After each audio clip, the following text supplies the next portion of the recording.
Está. Colosenses capítulo número 3. Voy a leer, hermanos, los mismos versículos que leíamos hace un momento con el hermano Leví, del 1 al 4. Dice así: si pues habéis resucitado con Cristo, buscad las cosas de arriba, donde está Cristo sentado a la diestra de Dios. Poned la mira en las cosas de arriba, no en las de la tierra, porque habéis muerto y vuestra vida está escondida con Cristo en Dios. Cuando Cristo, vuestra vida, se manifieste, entonces vosotros también seréis manifestados con Él en gloria. Vamos a orar. Señor, nuevamente vengo pidiendo de tu dirección, Padre. Que sea tu palabra, Señor, la que hable. Sea, Señor, tu Espíritu Santo obrando en las vidas de cada uno de nosotros, Señor. Podamos comprender, Padre, cada una de las verdades que hay en ella, Señor. Que, Señor, estas verdades las podamos llevar a la práctica y que nuestra vida, Señor, sea guiada por tu palabra, Señor. Quítame de en medio, Señor. Habla tú, Padre, con cada palabra, con cada, Señor, pon la guía, Señor, la instrucción. Que sea, Señor, seas tú solamente hablando. Quiero pedir, Señor, que cada palabra pueda glorificar y exaltar tu nombre, Señor. Y que este mensaje, Señor, el único fin que tenga sea glorificarte y exaltarte a ti, el único Dios verdadero, Padre. El único Dios vivo, Señor, que reina y gobierna por toda la eternidad. Engrandécete en el nombre de Jesús. Amén. El tema, hermanos, como pues bueno, estamos hablando, ¿verdad?, de la resurrección, es el poder de la resurrección. La Biblia dice aquí en este pasaje que leíamos: si pues habéis resucitado con Cristo, buscad las cosas de arriba, donde está Cristo sentado a la diestra de Dios. Pero, ¿cómo que habéis resucitado con Cristo? Porque alguien estuvo hace 2000 años en la cruz y salió de la tumba. Los niños salgan a su clase, ¿verdad? Pásenle. Ya mi esposa me hizo caras allá entonces, al rato si llego moreteado, hermanos, ya saben por qué fue, ¿verdad? Pásenle los niños a su clase,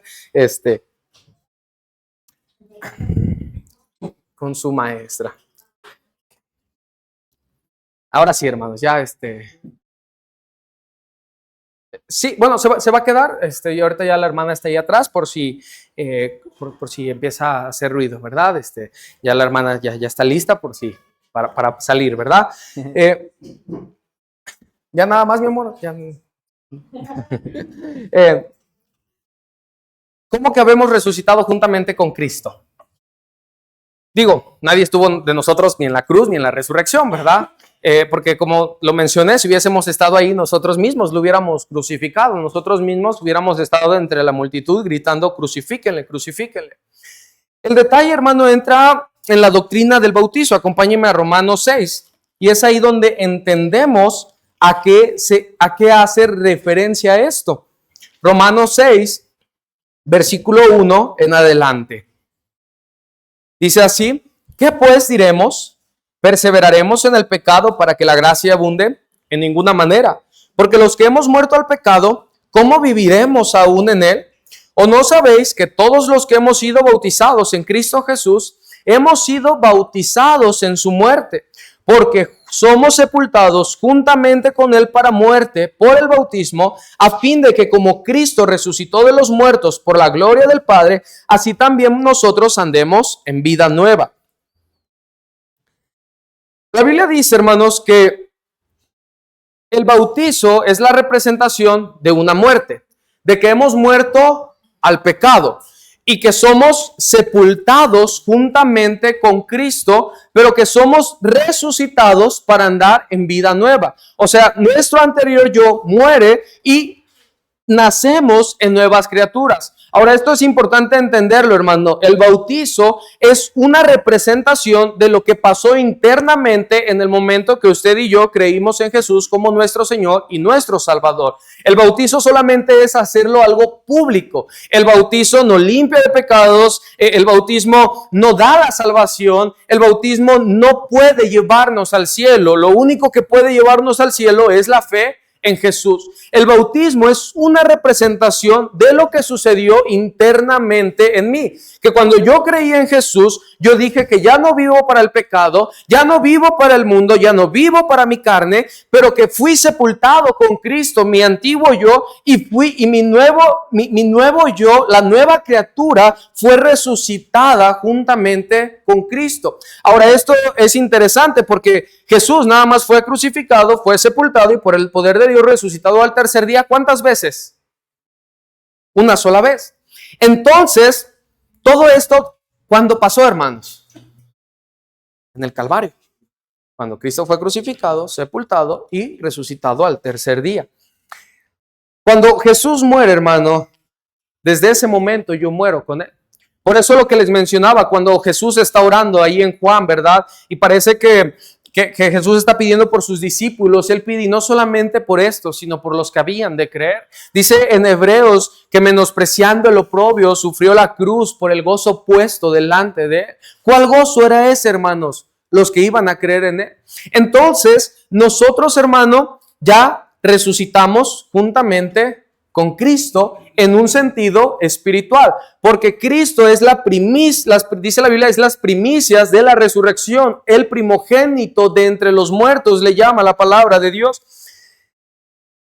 Entonces, usted y yo, ¿cuál es nuestra vida? ¿En pecado?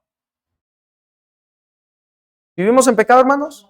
No, vivimos en vida nueva. Ahora sí, entonces entendemos que hemos resucitado juntamente con Cristo, ¿verdad? Ahora, todos aquí son salvos, ¿verdad? Y los que no, pues vamos a ir entendiendo un poquito más el mensaje. Si yo soy salvo, hermanos, yo ya resucité con Jesús. Ahora regresamos a Colosenses, pero ahora en el capítulo 2, para poder ir entendiéndolo. La responsabilidad, hermano, que tenemos entonces ahora, dice que es buscar las cosas de arriba, donde está Cristo sentado a la diestra de Dios, porque hemos resucitado con Jesús. Y si yo ya no vivo en mi pecado, entonces ahora para quien yo debo de vivir es para Jesús. Pero vayamos un poquito más atrás, hermano, al capítulo 2, versículo número 8. El contexto de los colosenses, hermano, la razón por la que Pablo escribe esta carta para poder entender, porque hablo sobre el poder de la resurrección y la importancia al hacer énfasis, la importancia que hace Pablo al hacer énfasis en esto. La iglesia de Colosas, hermano, como varias de las iglesias del Nuevo Testamento, se había metido falsa doctrina. Habían entrado falsos maestros. Algunas de estas falsas doctrinas era el judaísmo, que lo que dice el judaísmo es regresa a la ley, o sea, sí Cristo, sí cree en Jesús, sí confía en Jesús como tu Señor, pero guarda ciertas cosas de la ley, guarda el sábado, no comas puerco, y varias fiestas, varios rituales, ¿verdad?, que se hacían en la ley. El judaísmo dice eso, pero también entraba otro, hermano, entraba una secta donde lo que ellos decían era que no podías tú tener placer alguno. O sea, toda tu vida debía de ser una vida llevada en sufrimiento y llevada en dolor. Cualquier placer que tú tuvieras era pecado, estaba mal, porque el placer era algo causado por tu carne. Entonces, cualquier tipo de placer estaba mal.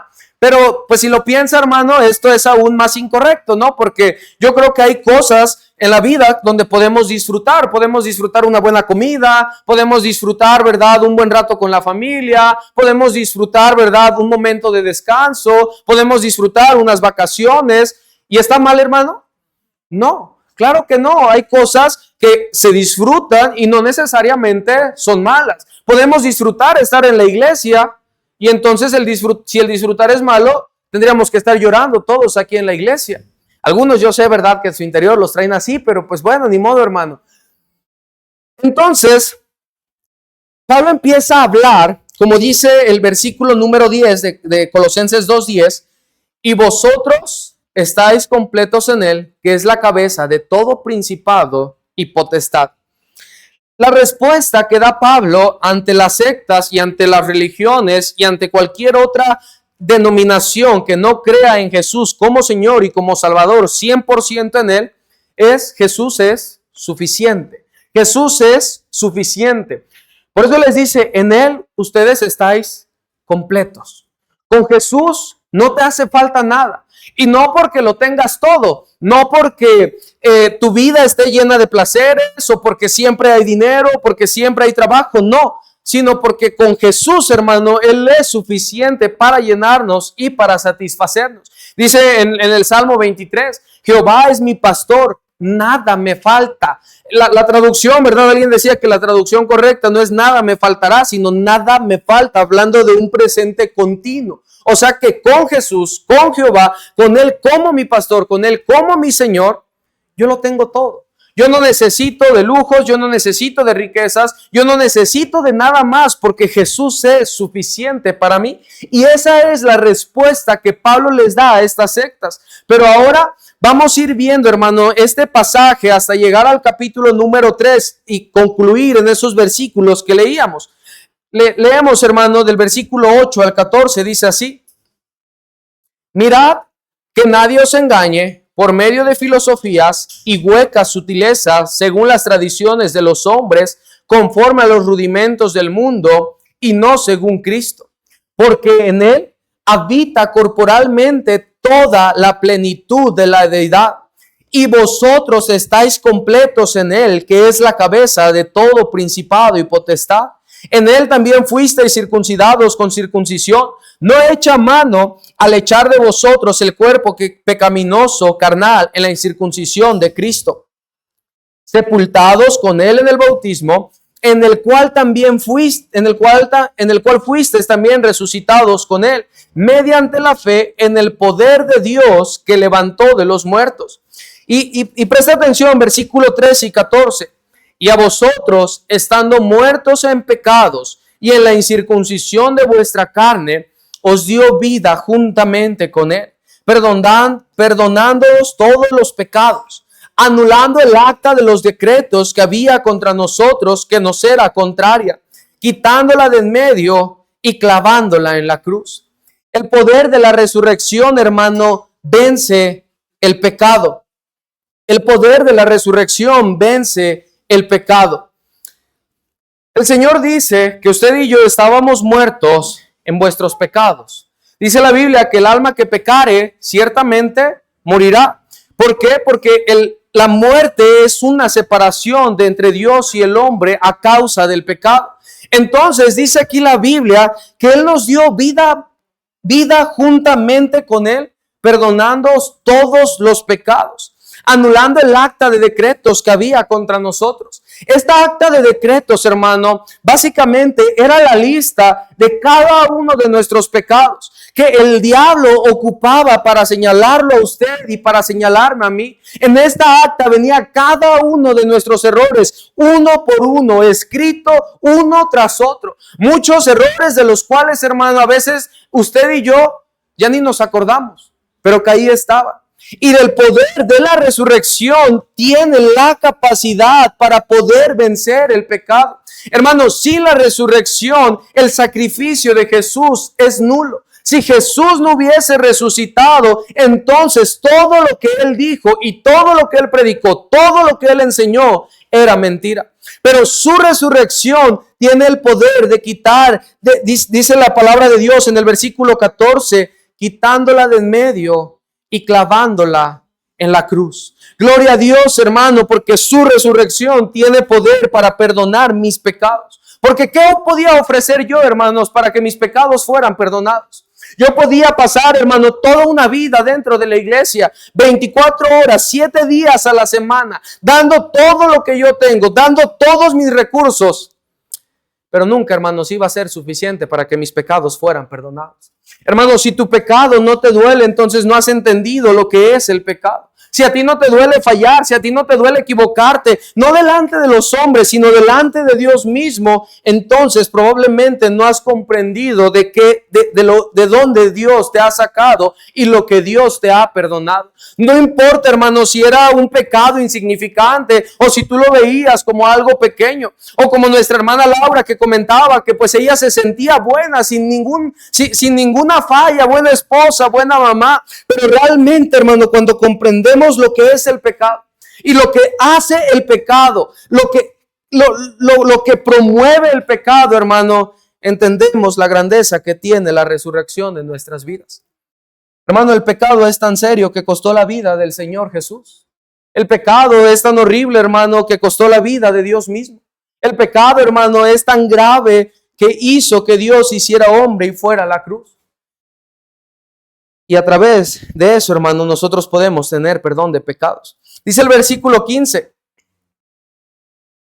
Y despojando a los principados y a las potestades, los exhibió públicamente, triunfando sobre ellos en la cruz. Y despojando a los principados y a las potestades, los exhibió públicamente, triunfando sobre ellos en la cruz. El poder de la resurrección, hermano, vence a Satanás y a todos sus demonios y a todo el infierno. Cuando se nos dice esto, que se despojó y que los exhibió públicamente, en la antigüedad, hermano, cuando un rey gobernaba otro reino, dominaba otro imperio, iba tras otro rey y los vencían, lo que ellos hacían al regresar a su ciudad, hermano, es que aquel rey, como muestra de que lo habían vencido, a sus hijos, sus príncipes, sus más cercanos, ¿verdad? Su consejo de guerra, sus hombres valientes, sus generales, los que tenían una posición más importante en ese reino, los encadenaban, hermanos. Les ataban el cuello, las manos y los pies con grilletes y los hacían entrar, hermano, por el reino del rey vencedor. Y entonces todas aquellas personas de aquel reino estaban esperando al rey para festejarlo y para celebrarlo, porque los exhibía públicamente. La Biblia dice, hermano, que Jesús exhibió públicamente a los principados y a las potestades. Lo que Jesús estaba haciendo es encadenar a los demonios, es encadenar a Satanás, es encadenar a los potestades, a los principados y decir públicamente: he triunfado sobre ellos en la cruz a través de la resurrección. Hermano, ese es el poder de la resurrección. Continuamos leyendo el versículo 16. Por tanto, nadie os juzgue en comida o en bebida, o en cuanto a días de fiesta, luna nueva o días de reposo. Todo lo cual es sombra de lo que ha de venir, pero el cuerpo es de Cristo. Nadie os prime de vuestro previo, afectando humildad y culto a los ángeles, entremetiéndose en lo que no ha visto, vanamente hinchado por su propia mente carnal, y no haciéndose de la cabeza en virtud de quien todo el cuerpo, nutriéndose y uniéndose por las coyunturas y ligamentos, crece con el crecimiento que da Dios. Pues si habéis muerto con Cristo en cuanto a los rudimentos del mundo, ¿por qué como si vivieseis en el mundo os sometéis a preceptos, tales como no manejes, ni gustes, ni aun toques, en conformidad a mandamientos y doctrinas de hombres, cosas que todas se destruyen con el uso? Tales cosas tienen a la verdad cierta reputación de sabiduría en culto voluntario, en humildad y en duro trato del cuerpo, pero no tienen valor alguno contra los apetitos de la carne. Estos versículos, hermano, que leíamos, voy un poco rápido porque quiero llegar al siguiente punto. Básicamente lo que Pablo está haciendo es dar los argumentos contra estas sectas y contra estas religiones que se habían metido en la iglesia de Colosa. Y es curioso, hermano, porque les dice, tales cosas, pues a la verdad tienen cierta reputación de sabiduría, de humildad. O sea, pues sí te sirven, sí te pueden funcionar aparentemente, sí tienen cierta virtud, sí tienen cierto favor, o sea, sí pueden ser beneficiosos para ti. Por ejemplo, pensémoslo, ¿verdad? Les voy a dar un ejemplo. Esta semana el mundo no come, ¿qué, hermanos? Carne. Come puro pescado, ¿verdad? Come pescado. Pues bueno, pues sí tiene cierta sabiduría, ¿verdad? Pues si no como carne no se me suben los triglicéridos, ¿verdad? Si no como carne de puerco, me puedo abstener, me puedo detener. Sí tienen cierta verdad, dice el apóstol Pablo, pero no tienen valor alguno contra los apetitos de la carne realmente. Te pueden servir, pero no son la solución definitiva. Hermano, la resurrección de Cristo vence cualquier religión del mundo. Nos muestra en quién podemos creer verdaderamente. Nos hace ver que nuestra fe es una fe verdadera, es una fe correcta, es una fe viva y es una fe eficaz. porque no confiamos en sabiduría de hombres, no confiamos en mandamientos y doctrinas de hombres, sino confiamos en aquel que es capaz de levantarse de entre los muertos. La resurrección, hermano, vence, aplasta cualquier religión del mundo que se atreva a negarla. Cualquier religión del mundo que se atreva a negar a Jesús no puede enfrentarse con la realidad de que Jesús resucitó. Piense en Mahoma, piense en Buda, piense en cualquier otro Dios. Es más, piense en cualquier otro ídolo, hermano, que se ocupe en nuestro país. Y todos, hermanos, están en la tumba. Solamente Jesús se ha resucitado de los muertos, porque la resurrección vence la religión del mundo. Lo interesante, ahora sí, hermanos, vamos entrando al capítulo número 3. Dice así: si pues habéis resucitado con Cristo, buscad las cosas de arriba donde está Cristo sentado a la diestra de Dios. Poned la mira en las cosas de arriba, no en las de la tierra, porque habéis muerto y vuestra vida está escondida con Cristo en Dios. Cuando Cristo, vuestra vida, se manifieste, entonces vosotros también seréis manifestados con Él en gloria. Hermano, es difícil y quiero que me responda con sinceridad, ¿verdad? No con espiritualidad, porque van a decir todos que no es difícil. ¿Es difícil abstenerse de los deseos de la carne? Sí. Y el que diga que no es porque a lo mejor está bien hundido, ¿verdad? Y ni se da cuenta. La realidad, hermano, es que es bien difícil. Es muy complicado.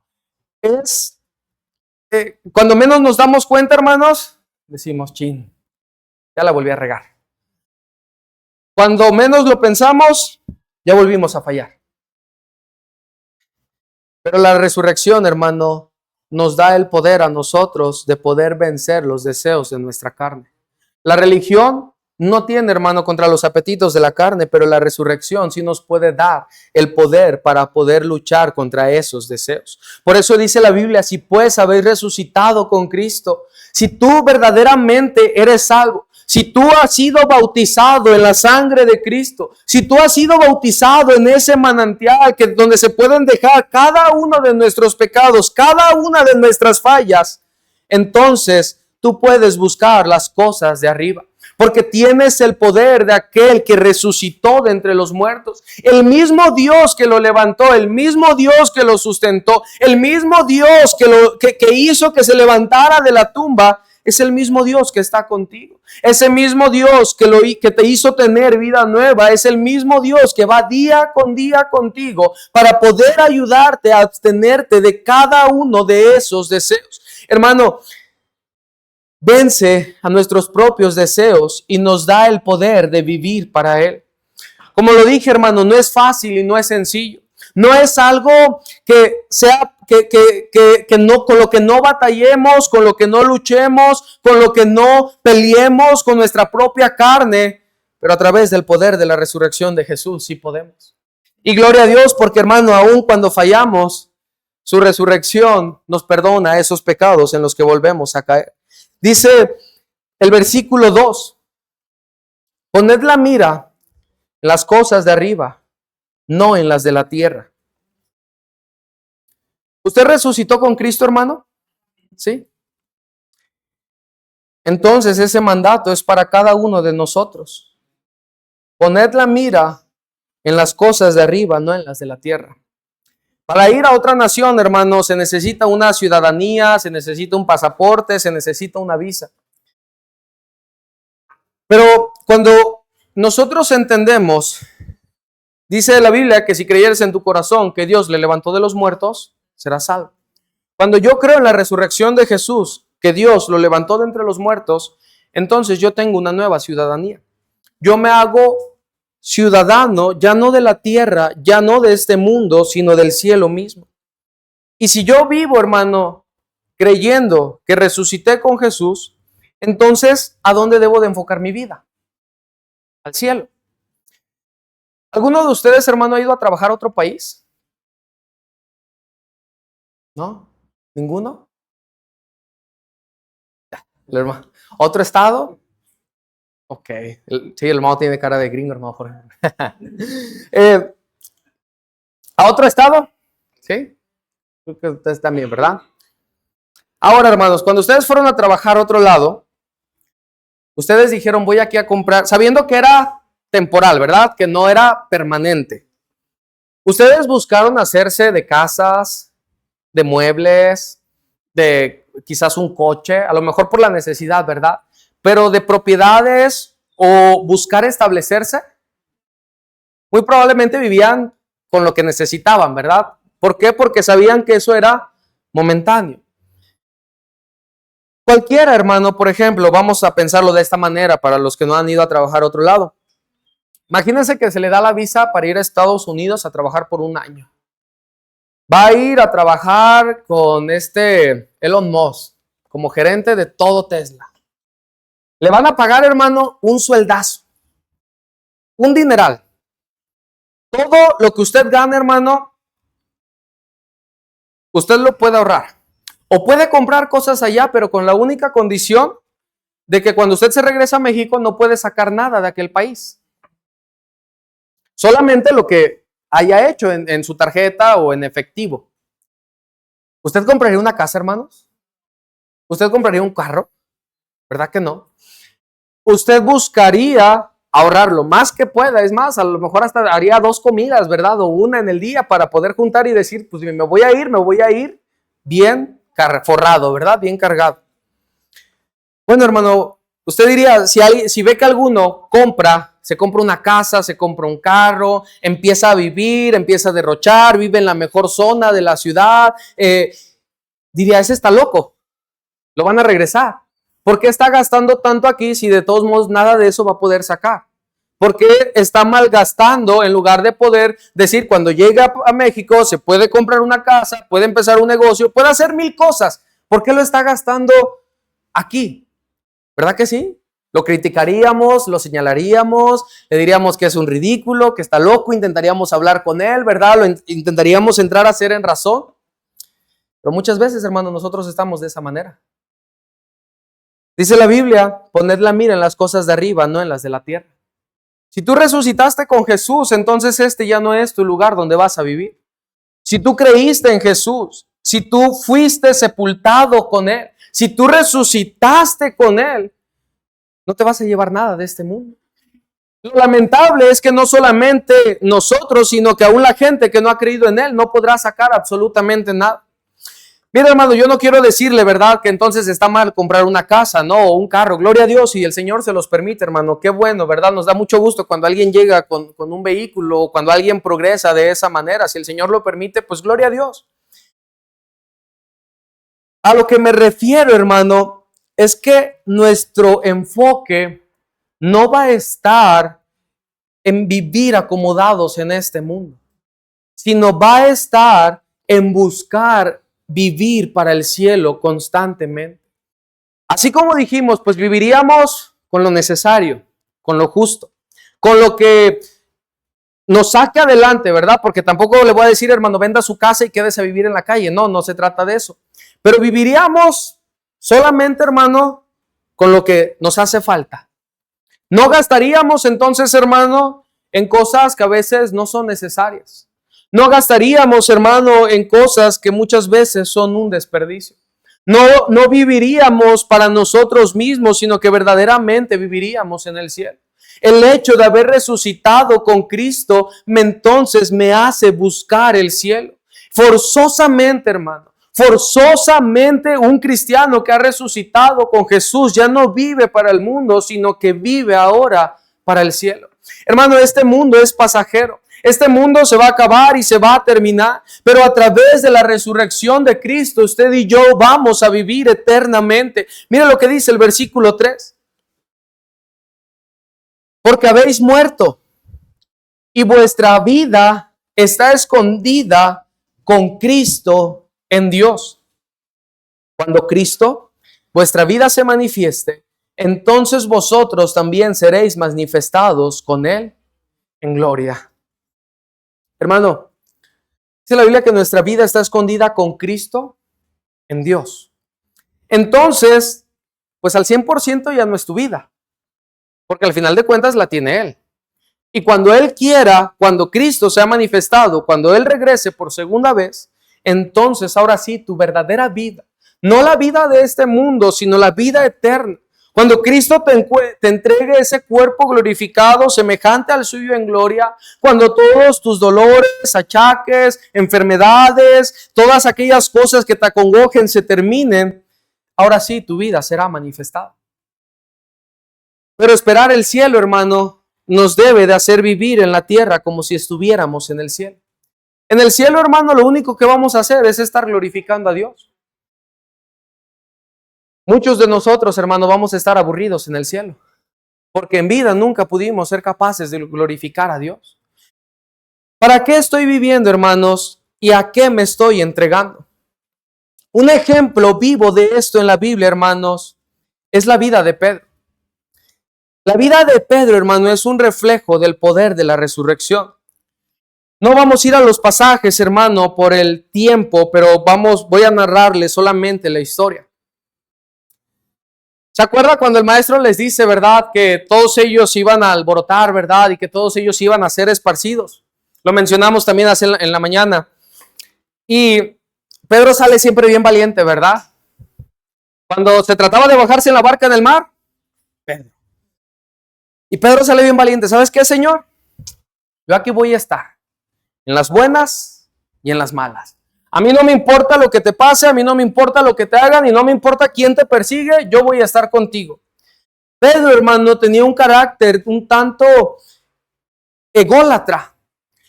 Pedro a este momento, hermano, pensaba que dependía de las fuerzas de él o de lo que él podía hacer o lograr. Pero no tardó, hermano, tanto tiempo para negar a Jesús. En Lucas 22, 54 al 62, dice la Biblia que él comenzó a maldecir y a jurar, no conozco al hombre. Las maldiciones, hermano, que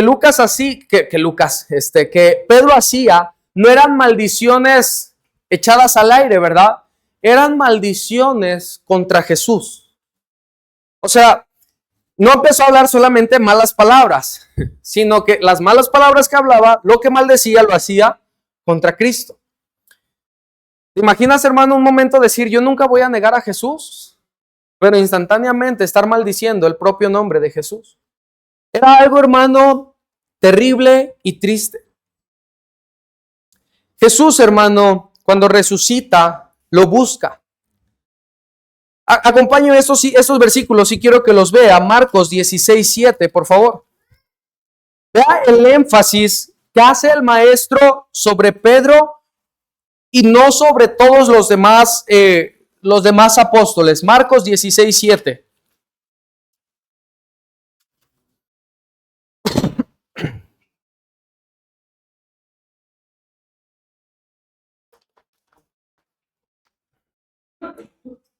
¿Listos, hermanos? Pero id, decid a sus discípulos, ¿y a quién, hermanos? Y a Pedro, que él va delante de vosotros a Galilea. Primera de Corintios 15.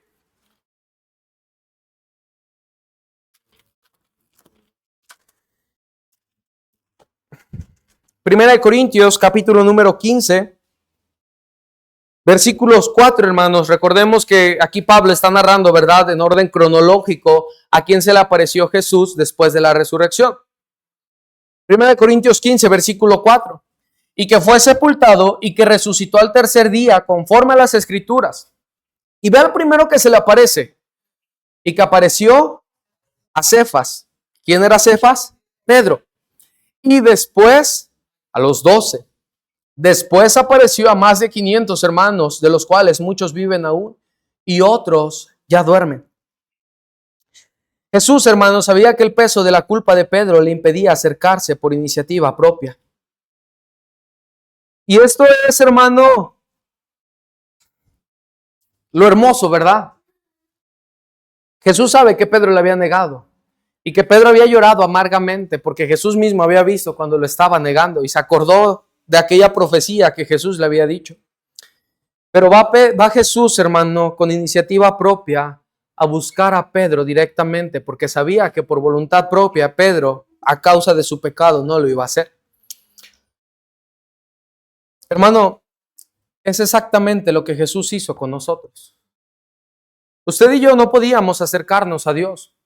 Lo decía un miércoles, no me recuerdo, hace 8 días, 15 días. A veces tenemos un mal concepto. Decimos, yo busqué al Señor, yo busqué de Dios, yo me acerqué al Señor. Pero hermano, Él no estaba perdido. Los perdidos éramos usted y yo. Y Él fue quien nos encontró a nosotros. Él desciende del cielo, se hace hombre y vino a buscar y a salvar lo que se había perdido. Él, hermano, ve la vergüenza que trae nuestro pecado a nuestras vidas. Sabe que por cuenta propia nunca vamos a poder acercarnos a Él. Y Él decide buscarnos, hermano, a través de su resurrección. A veces nos preguntamos leyendo estos pasajes, ¿cómo Pedro pudo negarlo? Porque, pues hermano, aunque Pedro se estaba hundiendo en el mar, dio varios pasos en el mar. ¿Qué otro hombre lo ha podido lograr? Y cuando se estaba hundiendo, vio la mano del Señor que estuvo dispuesto a sacarlo a pesar de que había negado, de que había dudado. Y nos preguntamos, ¿cómo es posible después de haber visto a Jesús haciendo todo lo que hacía, negarlo? Pero después, hermano, me veo a mí mismo, negando a Jesús por mis pecados. Y a Jesús buscándome después de haberlo negado, pecando. Y lo entendí cómo funcionaba. La Biblia dice, hermano, en Apocalipsis, aquí yo estoy a la puerta y llamo. Si alguno oye mi voz y abre la puerta, entraré a él y cenaré con él y él conmigo. Ese versículo, hermano, no hace referencia a la salvación. Hace referencia a Jesús buscando tener una relación con su iglesia. Hermano, ¿Jesús debería de ser quien toca la puerta? No. Pero más sin embargo, en su amor, hermano, quiere que nosotros volvamos a Él. Después, hermano, Jesús le hace unas preguntas a Pedro, lo que conocemos como las preguntas del amor. Jesús le pregunta, ¿me amas más que estos? Cristo, hermano, no le pregunta por su doctrina o por sus planes a futuro, sino por el afecto que Pedro sentía hacia él. La pregunta 1 y 2, hermano, Jesús usa el término, Pedro, ¿me amas? Con un amor ágape. El amor ágape, hermano, es un amor de compromiso total o de sacrificio entero. Un amor sacrificial, un amor de compromiso, un amor total, un amor completo, un amor perfecto como el que Dios nos tiene a nosotros. Pedro le responde con un amor filos, un amor de hermanos. Como si Jesús le dijera, ¿verdad? En nuestro español, Pedro, ¿me amas? Y Pedro le responde, te quiero, Señor. Le vuelve a preguntar, Pedro, ¿me amas? Pedro le responde, te quiero. Ahora Pedro, hermano, entendía que ya no dependía de sus fuerzas y que antes de ponerse él como alguien que podía, debía de entender su realidad. La pregunta 3, hermano, que le hace Jesús, ahora Jesús usa, Pedro, ¿me quieres? Jesús, hermano, se encuentra con nosotros en nuestra debilidad para impulsarnos a su fortaleza. Jesús entendía que el amor de Pedro no era un amor ágape, un amor real, un amor sacrificial. Pero eso era, hermano, lo que Jesús quería que Pedro entendiera. Que él no podía amarlo como Jesús lo amaba a él. Y que no dependía de su fuerza, que no dependía de su poder, que no dependía de su capacidad, no dependía de su amor hacia él, sino del amor de Dios hacia Pedro. Y ahora sí, Pedro le dice, te quiero, Señor, pero llorando. El Señor le dice, apacienta mis ovejas. Pero después, hermano, vemos en Hechos cómo Dios lo usa. El Espíritu Santo desciende y la primera predicación que tenemos, hermano, llena del Espíritu Santo de un hombre, es con Pedro. Convenciendo a 3,000 hombres. No, hermano, teniendo 3,000 hombres, porque decía un maestro allá en Celaya, un marihuano puede juntar la misma gente que tú. Dale 50 pesos y te va a traer a todos sus amigos marihuanos. Pero alguien lleno del Espíritu Santo predica el evangelio con poder y gente se convierte. 3,000 personas, hermano, no que llegaron un domingo a la iglesia, sino que se añadieron y se quedaron en la iglesia. Algo completamente, hermanos, imposible hacerlo para un hombre. Pero Pedro, hermano, había entendido después de ver a Jesús resucitado que ese era el poder que la resurrección tenía. Pedro entendió que no era su autosuficiencia, su valentía, su osadía, sino era solo a través del poder de Cristo resucitado. Hermano, ¿quieres vivir para las cosas de arriba? ¿Quieres no poner tu mirada en las cosas terrenales? ¿Quieres vivir realmente para el cielo? No lo vas a hacer en tus propias fuerzas, lo vas a hacer a través del poder de la resurrección. Lo vas a hacer solamente confiando en aquel que resucitó de entre los muertos. El problema del por qué fallamos y del por qué tantas veces nos proponemos muchas cosas dentro de lo espiritual que no logramos es porque queremos hacerlo en nuestras propias fuerzas. El poder de la resurrección no es solo el evento que vació la tumba, es el poder que llenó el corazón vacío y avergonzado de Pedro en una esperanza viva. La misma mano que sacó a Pedro del agua cuando se hundía por falta de fe, es la mano que lo levantó de su negación para enviarlo a transformar el mundo. Y ese mismo poder, esa misma mano es la que nos levanta a usted y a mí y nos da victoria sobre este mundo y nos da victoria sobre el pecado. El poder del cristiano no está, hermano, en el dinero, no está en edificios elegantes, no está en iglesias grandes, no está en la gente misma que se congrega, está en la resurrección de Jesús. ¿Quieres el poder de Dios en tu vida? Aférrate y cree en la resurrección de Jesús. Muchos hermanos vivimos como si Él siguiera en la tumba. Olvidamos que Él es el único que se levantó de los muertos. Si resucitaste con Él, entonces busca las cosas de arriba. Pero si lo haces en tus propias fuerzas, vas a fracasar. Nos emocionamos, hermano, tomamos decisiones. Decimos, ahora sí voy a venir a la iglesia, ahora sí no voy a trabajar en domingo, ahora sí los miércoles voy a estar en el culto, ahora sí voy a ir a ganar almas, ahora sí voy a hacer esto, ahora sí voy a hacer aquello, ahora sí voy a dar mi ofrenda, ahora sí voy a dar mis diezmos. Pero la razón por la que fallamos, hermano, es porque lo estamos haciendo en nuestras propias fuerzas y no en el poder de la resurrección. Hermano, el poder de la resurrección es lo que nos ha salvado. Es lo que nos ha limpiado nuestros pecados, es lo que ha vencido a Satanás, es lo que ha vencido a la religión del mundo, es lo que vence a nuestros propios deseos carnales. Pero no estamos confiando en ella. ¿Qué estamos buscando, hermano? ¿Verdaderamente hemos resucitado con Jesús? Entonces, que eso se refleje, hermano, en aquello para lo que estemos viviendo. Vamos a orar. Padre, Señor, gracias por tu palabra. Gracias, Dios, porque días como este, Padre, son especiales. Y podemos recordarlo, Padre, que tú venciste la muerte con poder. El único Dios vivo y verdadero, Señor, es Jesús. Él está sentado, Padre, en el trono de tu gracia. Él está sentado, Señor, gobernando, esperando, Señor, el momento para regresar. Pero, Padre, haznos a nosotros creer en ese mismo poder. Haznos vivir, Señor, nuestras vidas en ese mismo poder con el que resucitaste a Jesús, Señor. Que entendamos, Señor, que los deseos de nuestra carne, Padre, nuestra vida antigua y nuestra vida pasada, Padre, han quedado crucificadas juntamente con Cristo. Que, Señor, tú nos has levantado para vida nueva. Para ya no vivir, Señor, nosotros, sino para vivir por ti. Señor, que nuestros compromisos, que nuestra entrega, Señor, sea solamente a través de ese mismo poder con el que resucitaste a Jesús. Te agradecemos porque tú eres bueno. En el nombre de Jesús. Amén.